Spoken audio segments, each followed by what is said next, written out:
Oliver was attacked in his flat and taken to the hospital. There are 4 suspects, all of them Oliver's neighbors. Wow, I'd find another apartment. Amelia said she'd been walking in the park since early morning. Henry explained he had been painting in his studio and had heard nothing. Jacob said he had been repairing his car.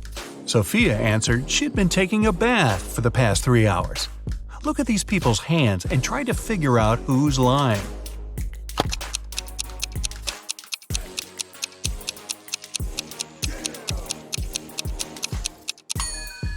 It's a bit strange that Jacob, who was repairing his car, and Henry, who was painting, both have such clean hands.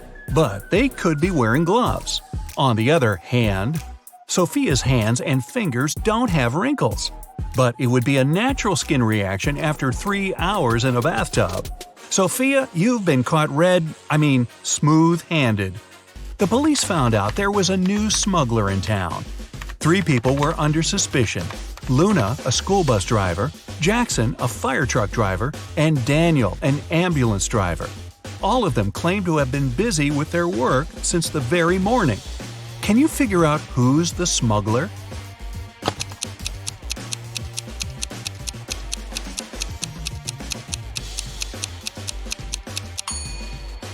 Look at the car Daniel drives. On such vehicles, the word ambulance is normally written backward. It's done so that other drivers can instantly read the inverted word in their rearview mirrors. Well, it seems Daniel has given himself away. It was the day when Jacob was supposed to be discharged from the hospital. He had spent a couple of months there and underwent several surgeries. His doctor told him he was going to be fine. It was safe for Jacob to leave the hospital. But the guy didn't believe these promises. In low spirits, he walked home. On the way, he accidentally bumps into an elderly lady. She gets furious and started to shout at Jacob. But instead of arguing back, he hugged the woman and ran home. Why?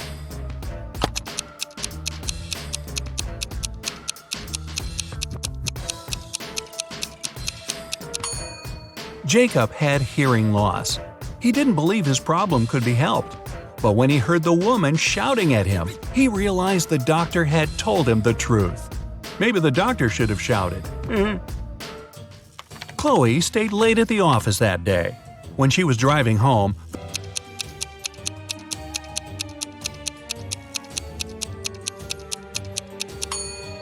after the car hit the bottom of the lake, the water only came up to Chloe's throat. It was a very shallow lake.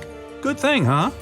It was Jack's birthday, and the fellow got a present he had been dreaming about for ages – a motorbike. The next morning, he rode his bike to college and left it at the parking lot. During lunchtime, Jack decided to check on his motorbike. Imagine his horror when he found out someone had broken the mirrors. The security guard told Jack only 3 other people had left his building in the afternoon. They were Owen and Sam, 2 best friends, and Layla, the girl who once liked Jack but got turned down by him. Owen said he and Sam had gone to the campus cafe to get sandwiches for lunch. Sam confirmed this. He then added the bike could have been damaged by Layla out of revenge. But Layla told Jack her mother had visited her, and they had spent 2 hours together. So, who's lying?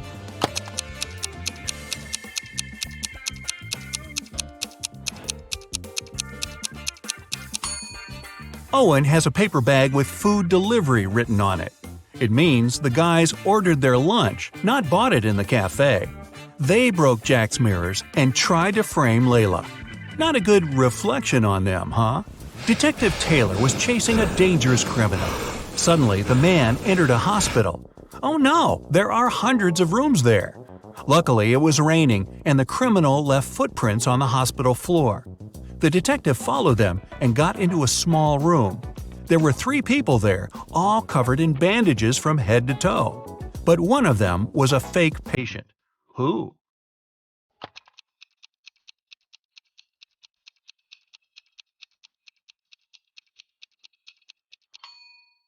It was the dude in the middle. He didn't even have a medical chart next to his bed.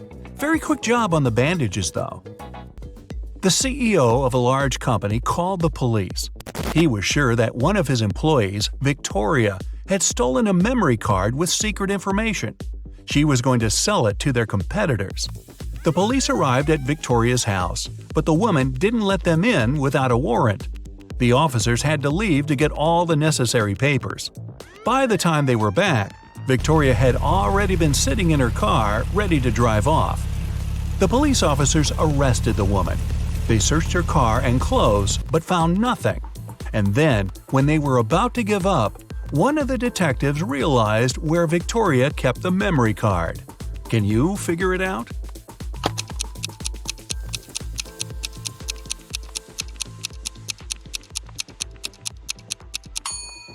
When the police first came to her, the woman had her hair down. But after that, Victoria changed her hairstyle. The memory card is in her bun. Yep, Victoria and her sticky bun. Michael was going home from the gym when everything went black. When he regained consciousness, he found out he was in a locked room. Next to the door, there was a computer with a keyboard. On the screen, there was a riddle. Michael had to write the correct answer and the door would open. The riddle went like this. It makes two people out of one. What is it? Michael typed the needed word and the door opened. He was free to go. What was the answer?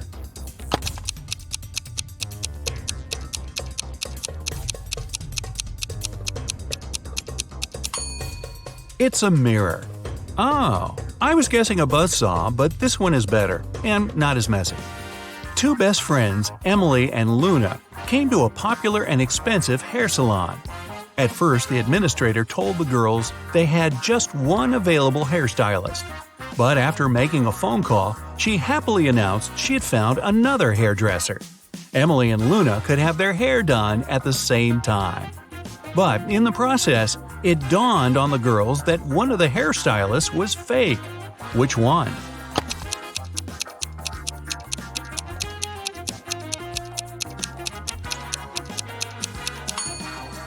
Both hairstylists are using regular scissors, but instead of hairspray, the one on the left is holding a can of bug spray. Yeah, that's a big clue right there. A man on a bike grabbed Sarah's bag with all her documents, money, and smartphone and sped off. The only way the girl can get her bag back is by taking someone's car and driving after the criminal.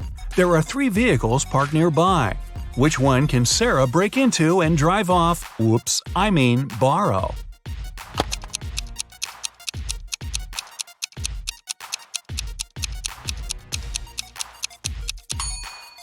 A man is sitting in the blue car. That's no good. If she decides to take the red car, CCTV will spot her. Her only option is the brown vehicle. Oh, and Sarah, don't forget to return the wheels when you get your bag back, otherwise you'll be Grand Theft Sarah. Mary and her younger brother Alex were mushroom hunting in the forest. Wait, mushroom hunting? What do? Sneak up on them so they don't escape? Anyway, they started to quarrel. Alex got angry and ran away. After several minutes, Mary rushed after him. She was still fuming, but also worried. Soon, the girl reached a small river. A man was sitting on the shore. Did you see a teenager here?" Mary asked. "Yep, he's just taken a boat and made it to the other side." But Mary didn't believe the man. Why?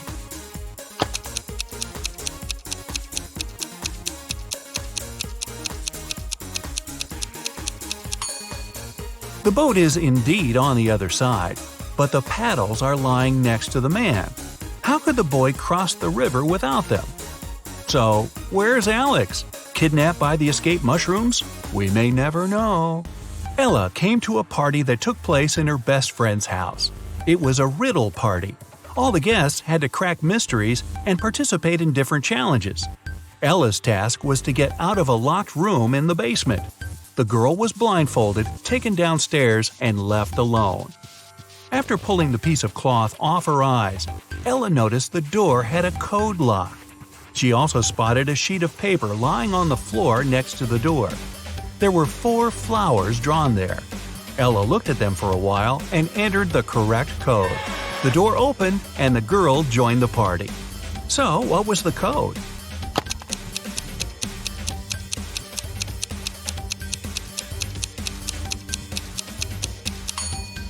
Ella counted the petals on each flower.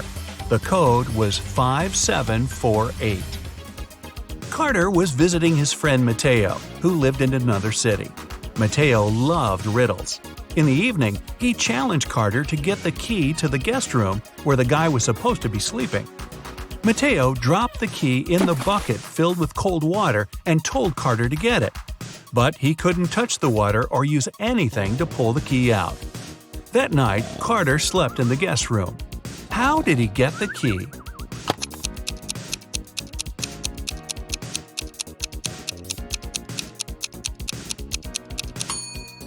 He put the bucket over a fire.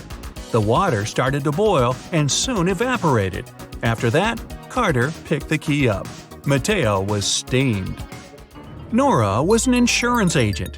Once, her client called her early in the morning. The woman was in tears. At night, someone had broken into her house. By the time the woman had enough courage to go downstairs, the thief had already taken all the valuables. When she looked out of the window, the man was running away. "Do you remember what he looked like?" Nora asked. The client answered, "It was still dark outside. I understood it was a man, tall and thin. He had dark hair and was wearing a V-neck t-shirt." Nora immediately realized her client had staged the burglary.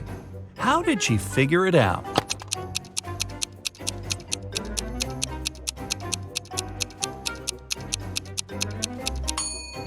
It was dark, and the man was running away from the client's house.